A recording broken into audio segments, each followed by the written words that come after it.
Alright, I made room at the back, slid all the audios down. We can go ahead and start with the video. Go ahead. All the audios have been slid down. We're at the beginning now. Yeah, thank you for watching. Do a quick audio track here. We did a little bit of work in the studio tonight. We put in the lazy river, OelGrez's lazy river. We actually fitted in and got it to work, and it actually goes through the whole thing without hitting the other ride or without hitting the cave walls. That's pretty good. I did a little bit of chiseling out, as you can see, right here. Otherwise, the gas and stuff would just pass right through the rock. It kind of takes it out of the realm of, you know. So I create like a little tunnel area through here, and there you go. You merge on the other side, and there's the rest of the track. And then this is a good way of clearing off if you don't want the dirt in your track. Well, some might want it. They might want to hide the track, and it'll look like just the water flowing. But that's perfectly. You do it. You can do whatever you want to do. I mean, I could just put the rides in without anything. But if you're gonna play the game on the management side of it, the actual game itself, this stuff does add to your rides, the landscaping, the scenery, the different things you put in, adds to your rating, and your rating helps with different things too. It's like scenarios where you have to reach a certain rating by a certain point, and a lot of it has to do is going around decorating and putting scenery on different rides to bring their rating up. But see, that's the game side of it. I'm strictly the sandbox. I'm more into the build and then going through the park and checking it out. I like to pick a couple of guests and let them wander through the park and see what it looks like from their point of view. And that way, sometimes I see things, like a floating lamppost or a tree that's maybe floating in the air. That there's a support that the guests are walking right through, or a wall that the guests are walking through. Like, for instance, when doing Iron Forge build, I had the pathway go through a small archway. But if I watched, people would be passing through the doorway, because it just, instead of just going through, that's why I had to recreate the entrance and the pathway coming through so that the customers aren't going through the walls. And then I put that fake floor down so you can't see the pathway leading up to the shops. But you have to have the pathways for the shops to open up. So if I would have just left, it wouldn't have looked right the way the paths were. This way, it's a little trick I learned from those that have posted other videos and how they cover up different things. And one was how you make a pathway with the different materials and still be able to have the customers and guests use that pathway. I've done that. The sleigh ride was like that. I had the original one had the track showing because I didn't realize you could cover it up, and then the second build I did of that, I actually covered the path, and it looked like the sleigh rides are moving across the snow or the ice, and it's kind of cool, and that hid the track. Because there's a big part too where they come into a big wide open area, and it goes around a circle, but you can't see the track, so it looks like they're just coming in, going around on their own. It kind of gives a neat illusion, like they're actually moving around on ice, but it's not. It's just, like I said, that's just like in the real amusement parks too. A lot of the stuff you see is just an illusion to give you the impression that because ducks and mice really don't talk, So if you have an animated character sitting there talking to you, that's realm of fantasy, you know. Something, but that's what makes it all that much more fun is being able to, escape into that imaginary world for a little bit and having the three-dimensional scenes and stuff set up creates, emotional um, memories. It's just like, oh, I remember that. Like I said, I remember the first time I went on my first roller coaster. The first time I went on to one of a wild ride. It's just like as a kid, there's a point where you can't ride the kids' rides anymore. And then, so you got to kind of start moving up into the bigger, more scary rides. And it took a little bit of getting into the line. And like I said, a lot of too is the anticipation, waiting for the ride to get on. And the ride actually wasn't all as bad as you think it was going to be. And then it turns out to be fun. It's like, yeah, I can do this again. So you get back in line and do it again. And then you go on to the next one. So I remember, like, when the first roller coaster was that way. It was a long line. There was a lot of people, and it just took forever to get through the line. And it was because I was dreading getting on the darn thing. I had this fear. It's like, oh no, but I did it. I got on it, and it actually turned out to be pretty much fun. And I wanted to go back on it, so I turned around, got back in line. I went a couple more times on that.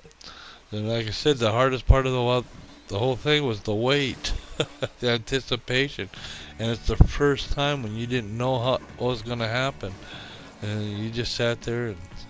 But you try to play it off as being cool. See, you were there with friends and family, and you couldn't be a chicken. So you had to be tough, So there I am, scared as, going, oh no, what you talking me into? Laughing and joking and making it sound like I'm, not afraid, but I was scared. I got on that thing, and when it started to rattle up that hill, it was like, oh my God. But that first drop is like, oh, whoa. And then it was like, hey, that wasn't that bad. That was kind of fun. That's like being on an oversized swing set where, you get that whoa when you come back on the swing. And it's like, yeah, okay, that's all right. I can do that again. So I started venturing out to bigger and more wild rides and more wild roller coasters and stuff like that. And then I think, actually the rides weren't what did me in at the one park. It was the actual IMAX theater thing. It's just like, it was like that 180 degree or 360 degree type thing where you get that big screen in front of you, and oh man, the motion sickness got me on that thing. And I was done for the rest of the day. I was sick even all the ride home. Was like, because I couldn't, for some reason, I wasn't focusing on where I was supposed to be, and the whole motion thing just made me sick. I had to, oh man, that was terrible. That ruined the whole day after that. But I was doing okay up to that point. And we went on the Wild thing, which was a roller coaster, and that was a pretty good, fun day. There with family, me, Phil, Ed, and the kids. We were visiting Minnesota, and we went to the fair out there. And that was a good day. Like I said, we had a good time until I sat in that dang theater, and then after that, it was like, let's go home. I don't feel good. And I just laid in the car on the way home going, oh, open the window, I need air. But and then shortly after that, even to this day, it's just like to be on something that required me to hold my cookies. It's just like, not anymore. It's kind of like that era has passed, and I don't think I'll try to crazy wild rides. And Tilt-A-Whirl might be a fun one. There's another one too. It's called Roundup, I think. I don't think Coaster Planet can use the real names because of copyright issues. So like the one that I called Tilt-A-Whirl, they got a different name for it. There's a couple others too like that. The one was, what do they call that? Jesus. Well, you stood up against the wall, and as it spun, the centrifugal force would hold you to the wall, and it as it spun, it go upright. Oh shoot, I almost had the name of it. Not the tilt-a-whirl. The tilt-a-whirl is those other ones. But I remember that one. First time I went on that, I was like, oh heck. And then there's another one. Hey, this really ain't that bad. Because the the centrifugal force holds you to the wall. So as this thing is spinning and it's going up, and you're kind of smashed against the wall, and it's holding you there. It's like, whoa, okay, it ain't so bad, And then it's, just, but I'm gonna put that in the park here sometime. I think they got one like that here on in the menu, and I'll, there's a couple more rides I want to put over there in the off-track amusement area. Those are more like your kind of fairground rides that you'd find that they can pull up stakes and move to the next county and set up for the next weekend. Like they usually travel carnivals.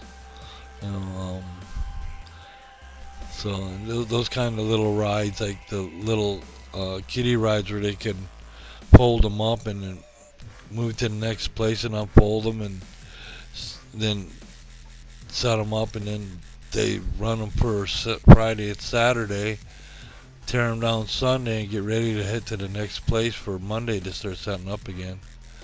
Or it may take a day or two to get wherever they're going.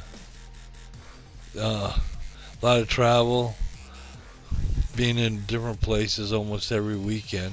That's not too bad though, if you don't mind that traveling, and you can you can see some neat places, but a lot of times it's mostly work. So there ain't a whole lot of time for you to go out and visit these other places once you're in that area. So it's a matter of swinging in, doing your work, doing your job, and then getting sleep, getting back up, moving to a different place, and doing it all again. Not much time to do anything else. That's the life of a carny. And like I said, some like it. It's probably not a bad job. Um, chose another path. One of the teachers had a little outfit that he would run during the summer, and I almost went out on his, but there's a couple issues that my parents wouldn't let me go, so I did. It was like I'd have made a few bucks that summer, and I'd have been traveling around the community. So, but that's that didn't work. That fell through. But I managed to find another job and started working. I've been working ever since. So if you're a young'un and you're not working yet, enjoy the time you got until you have to start working. Then it's like, oh no. But that's life. That's in order to do some of the things I want to do, like play games and paint and draw and stuff. I need the money to buy the materials. I go through a lot of paper, as you can see. I got my whole studio here set up. Oh, and then I got prairie dogs in a. I have a whole string of videos I did, and got prairie dog. Hey, we're almost to the end of this.